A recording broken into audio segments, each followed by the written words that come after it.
This is the Sunday Spotlight, where we go over all the major talking points, results, the good, the bad, and the ugly of a big Sunday of footy.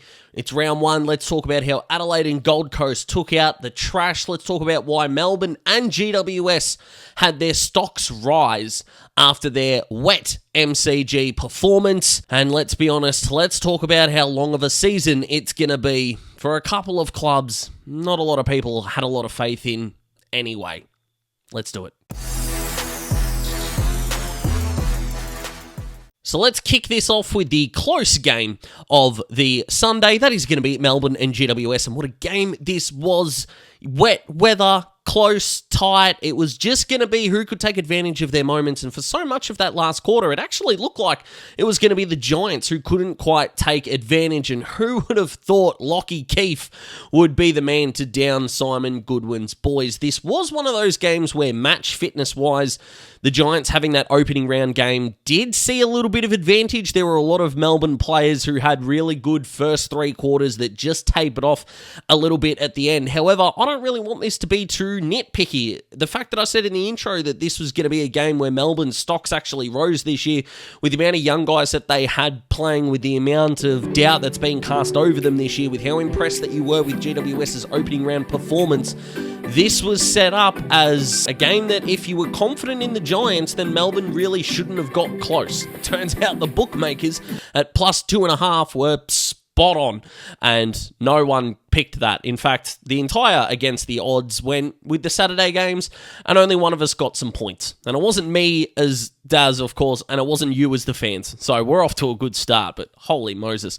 The reason, again, why Melbourne's stock rose as well is that not only have you got Gawn, Petrarca, Viney, Oliver, who was in and out of the contest a little bit, no May down there, Lever, of course, all well and good, but part of the problem with Melbourne was always going to be, well, apart from them. And they had a lot of answers to that today. Trent Rivers' first half was very solid. Xavier Lindsay, my goodness, does he look good? Which is to the surprise of not many. But also, it's kind of weird how people go, yeah, we saw him in the under-18s and we just expect these young kids to be good. Yes, because of guys like Sheasel, Dacos, and many others, of course. Naming them all would make this video go for too long. It still should be a point of joyful surprise that these young guys can have moments of domination. I was so happy to see Matty Jefferson come in and kick a couple of schnaggers, even if that set shot looked uglier than Daz in the morning, let me tell you, holy smokes. But the man crush on Matty J is real.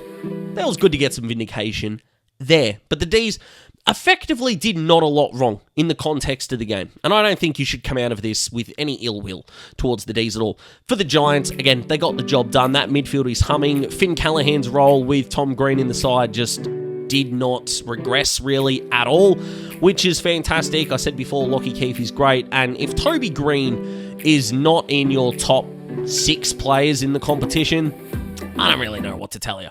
Because the bloke's walked out, he's had 23, kicked 3 goals, 3 in the wet. I think he had 4 clearances in the last 11 minutes of the game. Like, come on. Taking the piss, Toby.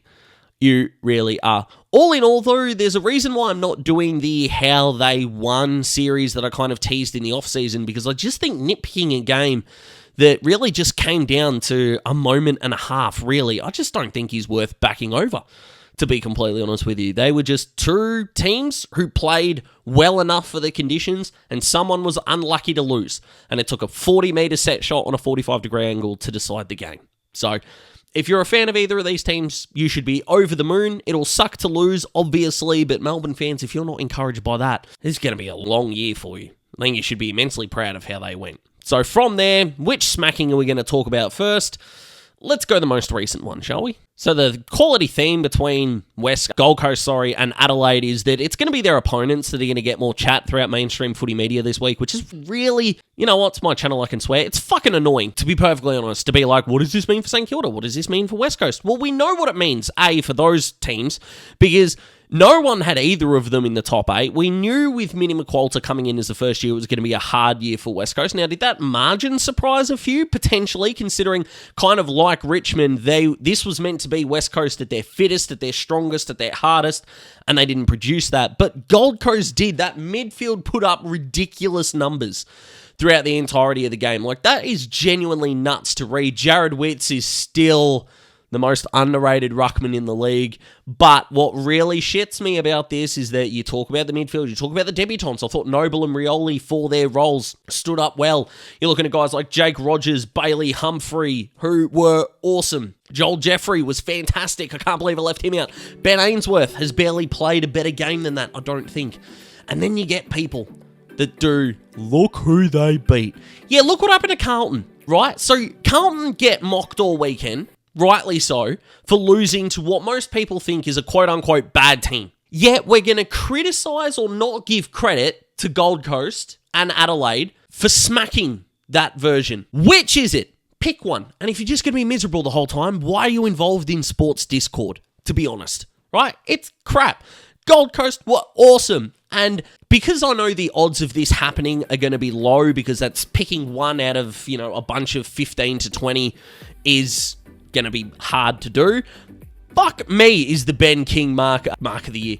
Coleman Medal, well, mark of the year looks pretty good with the grab that he took, but the Ben King Coleman Medal nod is looking real tasty right about now. If he gets injured next week, it's 100% my fault, but I will take it and run with how things are going with him at the moment. For the Eagles, Tim Kelly, Harley Reid, Elliot Yeo, Elijah Hewitt, coming off an injury, if you want to forgive that, sure. Are we sure that in 2 years' time, any of those four midfielders are going to be there? Now, I thought Hoff was good. Liam Baker tried his guts out. Jack Graham, with more opportunity, did what Jack Graham does. So that's fine. I thought Jack Hutchison had some really nice moments as well. I do not think Ryan Marich is being used in his proper role, but hopefully he'll get better as the year goes on. But yeah, this is going to be a long start for Minnie McQualter. And look, I may have been wrong about North. We'll see, considering what they dished up against the Bulldogs in terms of defending the ground. I think most of us are pretty confident that it's going to take this West Coast team a while to get going. Saying that though, Gold Coast on the road, could this have been a danger game? Well, they put that to bed really quick, and they deserve credit for that. Well done, Dimmer. Well done, Gold Coast. Let's go to Adelaide Oval. So part of the apology is that this is kind of going to be the same theme-ish, but the credit for the Crows is actually not going to be that midfield that we spoke about. It's actually going to be the forward line. Riley Thilthorpe, I am sort of upset, I suppose, that the Jason Horne-Francis and Clayton Oliver videos didn't really work in terms of viewership, I suppose, because the other one that was planned was Riley Thilthorpe, and of course, out of the three, he played the best out of them, which kind of sucks, but it is what it is, I suppose. But Rankin was amazing, and the entire forward line for the Crows just worked. Fogarty had his moments, of course, and the back line for the Crows was superb. Now, yes, St. Kilda were missing a lot. They've got, I think, a few more injury excuses, although I still think that they were pitiful on the day, don't get me wrong, but I think the criticism towards the Saints is going to be probably more on-field than off-field than it should be. Now, I am on the record, or if I'm officially not, I'll put it on the record now.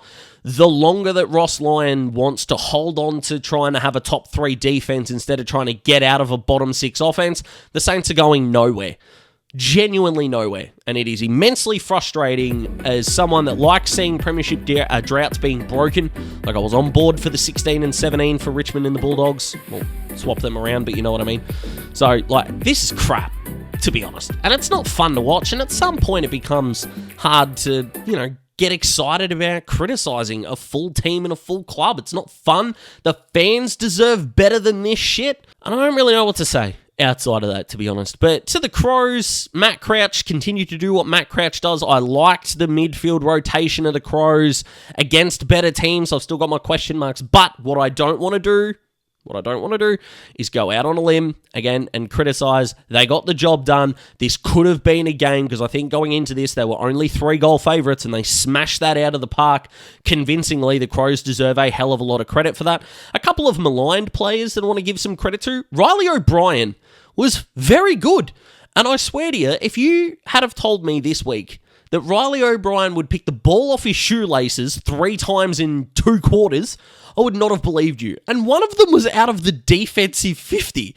Like, what the hell?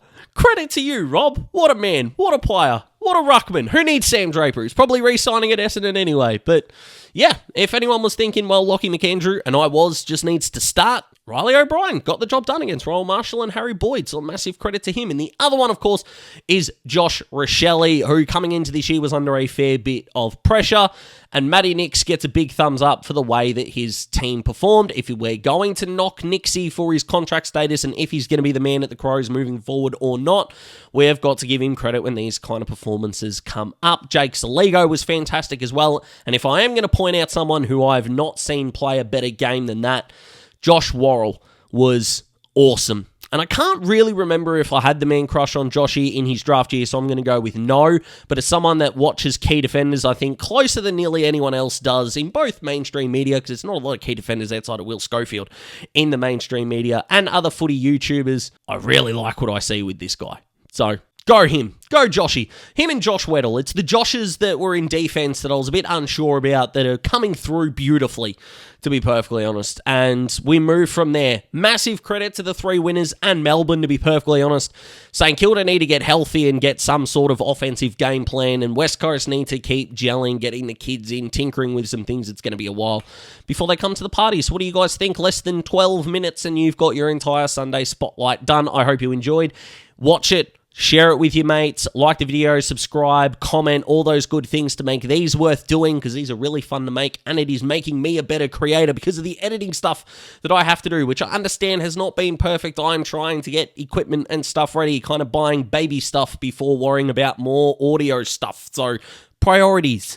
Even though I could probably get this written off on tax, can't do that with baby stuff, but I'll find a way. Unless the ATO is listening, in which case I will not find a way. Thank you so much for watching. Long-form video coming out on Tuesday, which is going to highlight something that I was pretty passionate about in the preseason that is coming to fruition in a big way. Fingers crossed you watch that as well. Thank you so much for all of your support throughout the weekend. I will see you in the next video. Look after yourselves, look after each other. I'll see you soon.